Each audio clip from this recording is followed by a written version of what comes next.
কে মেঘলার ভালো লাগে। সে যখন সেজেগুজে বাইরে যায়, মেঘলা এক দৃষ্টিতে তাকিয়ে থাকে আকাশের দিকে। আকাশ আর আগের মতো নেই সেটা মানতে নারাজ মেঘলা। তার মনে হয় আকাশ আগের মতোই আছে, যে কিনা মেঘলাকে সবসময় আগলে রাখত। আজ মেঘলার কলেজের প্রথম দিন, তাই আকাশের বাবা আকাশকে বললেন, তুমি যেহেতু একই কলেজে পড়ো, তাই আমি চাই তুমি মেঘলাকে কলেজে নিয়ে যাও আর কলেজটা ভালো করে চিনিয়ে দাও। আকাশ রেগে গিয়ে বলল, কি বলছো এইসব? আমি কোনো মেয়েকে নিয়ে কলেজে যাব? তাও এমন গাইয়া একটা মেয়েকে? কিভাবে সম্ভব? আমি পারবো না বাবা।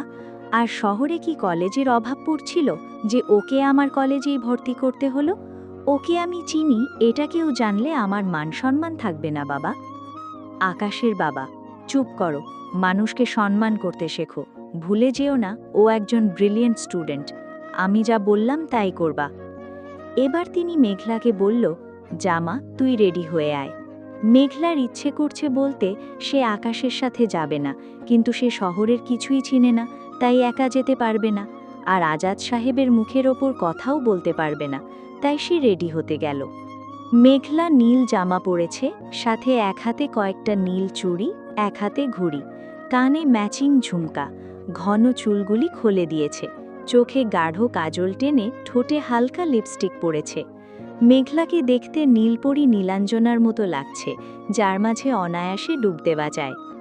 আকাশের সেদিকে তাকানোর সময় নেই, ফোন টিপতে টিপতে বলল, চল। মেঘলাও পিছু পিছু গেল। বাইকের পিছনে বসেছে মেঘলা, সে আকাশের চেয়ে বেশ দূরত্ব বজায় রেখেই বসেছে। হঠাৎ আকাশ বাইক থামিয়ে বলল, নাম। মেঘলা অবাক হয়ে বলল, এত তাড়াতাড়ি চলে এসেছি? আকাশ, না কিছু কাজ আছে তাই নামতে বলছি। মেঘলা কথা না বাড়িয়ে নেমে দাঁড়ালো। আকাশ রাস্তার পাশে ট্যাপ কল দেখিয়ে বলল, যা ফ্রেশ হয়ে আয়। মেঘলা, মানে? আকাশ, মানে হলো এমন সং সেজে থাকলে আমি তোকে নিয়ে যাব না। এবার তোর ইচ্ছা, এসব মুছবি নাকি আমি চলে যাব? মেঘলা বুঝল কথা বললে এখানে রেখেই চলে যাবে, তাই মুখ ধুয়ে কাজল আর লিপস্টিক মুছে নিল। তারপর আকাশ আবার বলল, চুল বাঁধ, চুড়ি খোল, সাথে কানের দুলটাও। মেঘলা অবাক হয়ে বলল, কেন? আকাশ, কলেজে যাচ্ছিস, সিনেমা করতে নয়, তাই। মেঘলা সব খুলে ফেলল, সাথে কোনো ব্যাগ না থাকায় রাস্তাতেই এগুলো ফেলে দিতে বাধ্য হলো। তারপর যখন বাইকে উঠতে গেল, আকাশ কিছু টাকা এগিয়ে দিয়ে বলল, ওই যে দেখছিস স্টপেজ, একটু পরেই বাস আসবে, কন্ট্রাক্টরকে বলবি কলেজের সামনে নামিয়ে দিতে, তাহলেই নামিয়ে দেবে।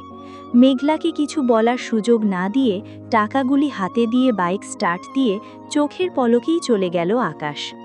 মেঘলা শহরে একেবারে নতুন, কিছুই চিনে না, আর একা একা বাসেও উঠেনি কখনো, তাই তার ভয় করছে। কিন্তু অসহায়ের মতো তাকিয়ে থাকা ছাড়া আপাতত তার আর কিছুই করার নেই। আকাশ কিছু টাকা এগিয়ে দিয়ে বলল, ওই যে দেখছিস স্টপেজ, একটু পরেই বাস আসবে, কন্ট্রাক্টরকে বলবি কলেজের সামনে নামিয়ে দিতে, তাহলেই নামিয়ে দেবে।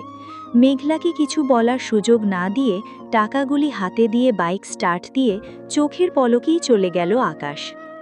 মেঘলা শহরে একেবারে নতুন, কিছুই চিনে না, আর একা একা বাসেও উঠেনি কখনো, তাই তার ভয় করছে।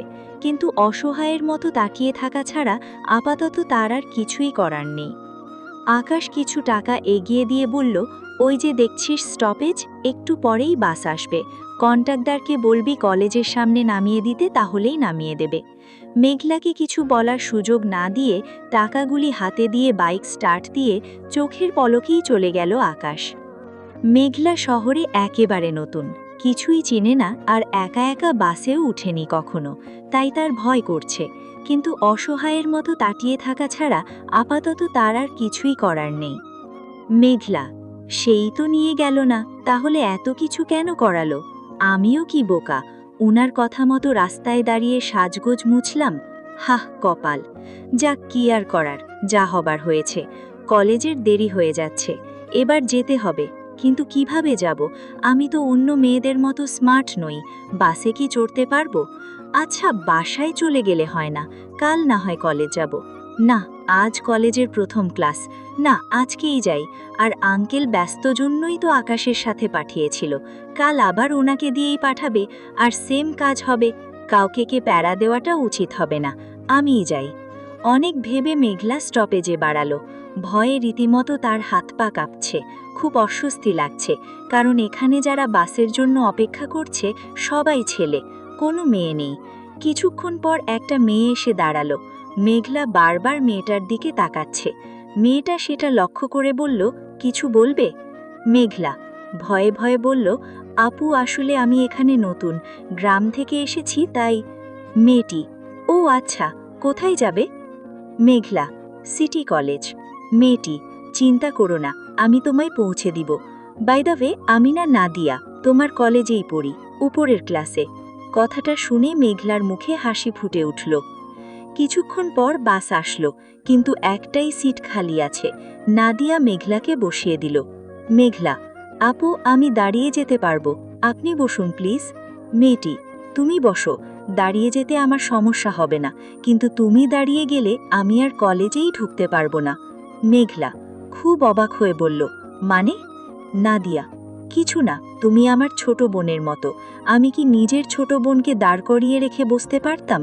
বলো, দায়িত্ব যখন নিয়েছি পালন করতে হবে। রাস্তায় নাদিয়া আর মেঘলা অনেক কথা বলল। একসময় তারা কলেজে পৌঁছে গেল।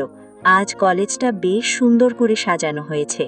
মেঘলা নাদিয়াকে জিজ্ঞাসা করল, আপু আজ এখানে কোনো অনুষ্ঠান আছে নাকি? নাদিয়া, ও মা, মেয়ে বলে কি, আজ তো তোমাদের নবীন বরণ না, আজ তো তোমাদের বরণ করা হবে, তারপর নাচ গান হবে। মেঘলা, তাই বুঝি, তাহলে তো খুব মজা হবে, আসলে আমি এসব জানতাম না। নাদিয়া, তাই, চলো ভিতরে চলো।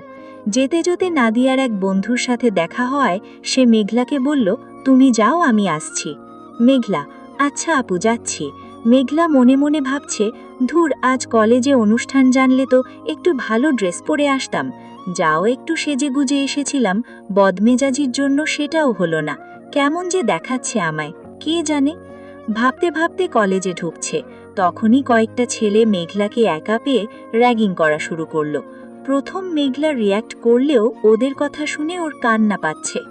তখনই নাদিয়া পিছন থেকে দৌড়ে এসে ছেলেগুলোকে উদ্দেশ্য করে বলল, কলেজে নতুন তাই না, তোমাদের কপাল খুব খারাপ, সাথে আমারটাও। সুস্থভাবে কলেজে এসেছিলে, কিন্তু প্রথম দিনেই নিজের পায়ে হেঁটে বাড়ি ফিরতে পারবে না। কথাগুলো শুনেই ছেলেগুলো এসে নাদিয়ার কাছে ক্ষমা চাইতে লাগলো। মেঘলা অবাক হয়ে দেখছে, আমিও মেয়ে, উনিও মেয়ে, কিন্তু আমাদের কত পার্থক্য। আমাকে ছেলেগুলি কত কিছু বলল, আর ওনাকে কত ভয় পাচ্ছে। তখন নাদিয়ার সেই বন্ধুটা এসে বলল, কি হয়েছে? নাদিয়া চেঁচিয়ে বলল, কি হয়েছে বুঝতে পারছো না? এখনো কিছু হয়নি, তবে হবে। আজ তো আমার কপালে দুঃখ নিশ্চিত, আমাকে তখন কেন আটকেছিলি বলতো? সব দোষ তোর, কিন্তু শাস্তি পেতে হবে আমার, আর কখনো কলেজে আসা হবে কিনা জানি না। নাদিয়ার কথার আগামাথা মেঘলার ছোট মাথায় ঢুকছে না। মেঘলা এসে বলল, ফ্রেন্ডের সাথে কথা বলেছ, এতে দোষের কি হলো? নাদিয়া, আমার যে কি হয়েছে কাউকে বলতে পারবো না, কিন্তু আমার সাথে সাংঘাতিক কিছু ঘটতে চলেছে, এটা জানি, আর সেটা শুধুমাত্র এই ছেলেগুলির জন্য। তুমি যাও আপু, প্যান্ডেলে নিয়ে বসো, এদিক ওদিক কোথাও যেও না প্লিজ। নাদিয়ার কথায় অবাক হলেও কোনো প্রশ্ন করার সুযোগ পেল না, তার আগেই নাদিয়া ওকে পাঠিয়ে দিল। নাদিয়া গিয়ে প্যান্ডেলে নির্দিষ্ট জায়গায় বসল। কিছুক্ষণ পর অনুষ্ঠান শুরু হলো। উপস্থাপনার জন্য একটা ছেলে আসলো, যাকে দেখে মেঘলার হার্টবিট বেড়ে গেছে, কারণ ছেলেটা আকাশ। সে যে ড্রেসে বাসা থেকে বের হয়েছিল সে ড্রেস পরে নয়, নতুন ড্রেসে নতুন সাজে সবার সামনে এসেছে। নীল পাঞ্জাবিতে আকাশকে অসম্ভব সুন্দর দেখাচ্ছে, সব মেয়ের চোখ তার দিকেই। মেঘলাও হাঁ করে তাকিয়ে আছে। আকাশ, ভাবছি কি বলা যায়, আসলে কি বলা উচিত? তোমাদের আমাদের কলেজে স্বাগত জানানো উচিত, তাই না? কিন্তু আমি তা বলবো না, বরং কলেজের স্যার এবং পুরাতন সকল স্টুডেন্টদের বলবো, আসুন দেখে যান, আমাদের কলেজে আজ তারার মেলার বসেছে।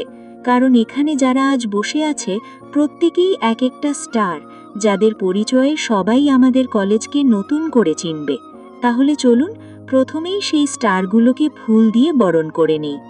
আকাশ সুন্দর করে গুছানো উপস্থাপনার মাধ্যমে সবাইকে আনন্দ দিচ্ছে, আর 4 জন ছেলে মেয়ে এসে সবাইকে ফুল দিতে লাগলো।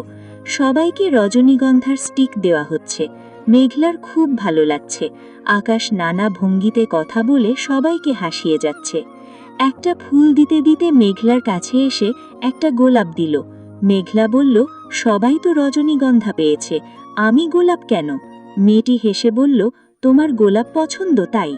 মেঘলা হতবাক, আপনি কি করে জানেন আমার গোলাপ পছন্দ? মেয়েটি আমতা আমতা করে বলল, না মানে সব মেয়েরই তো গোলাপ পছন্দ, তাই বললাম।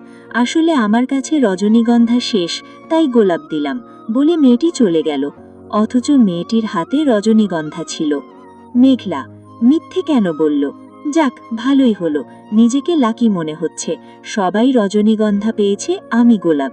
কথাগুলো ভেবে সে আবার আকাশের কথায় মন দিল। এক এক করে স্যারেরা বক্তব্য রাখল। বক্তব্য শেষে আকাশ বলল, এবার উপস্থাপনা করবে নাবিল। কথাটা বলতেই সবাই আপত্তি জানালো, তারা আকাশের উপস্থাপনাই শুনতে চায়।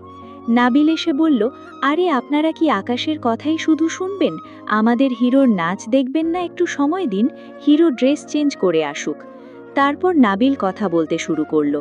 মেঘলার চোখ শুধু আকাশকে খুঁজছে। সে এদিক ওদিক খুঁজতে লাগলো। কিছুক্ষণ পরেই স্টেজের পাশে এসে আকাশ দাঁড়ালো।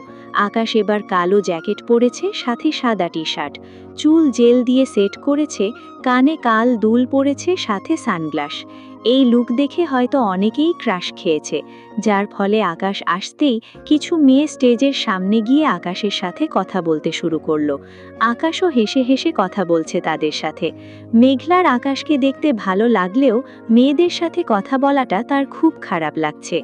মেঘলা শাকচুন্নির দল, জীবনে ছেলে দেখিসনি? মনে মনে। আর আকাশও বা কেমন, আমার সাথে আগে এত মিশতো, এখন সারাদিনে একটা কথা পর্যন্ত বলে না, কিন্তু এদের সাথে তো ঠিকই বলছে। আকাশ পারফরমেন্স করার জন্য রেডি, কিন্তু মেঘলার এসব সহ্য হচ্ছে না। স্টেজে আকাশের ডাক পড়তেই মেয়েরা চিৎকার করে আকাশকে ওয়েলকাম জানালো। আকাশ আর একটা মেয়ে নাচ করবে। মেয়েটিও স্টেজে আসলো, সাথে সাথে মেঘলার মন আরও খারাপ হয়ে গেল। মুখ মলিন করে পাশের মেয়েটাকে বলল, আচ্ছা আজ ক্লাস হবে না তাই না? মেয়েটি, না হবে না।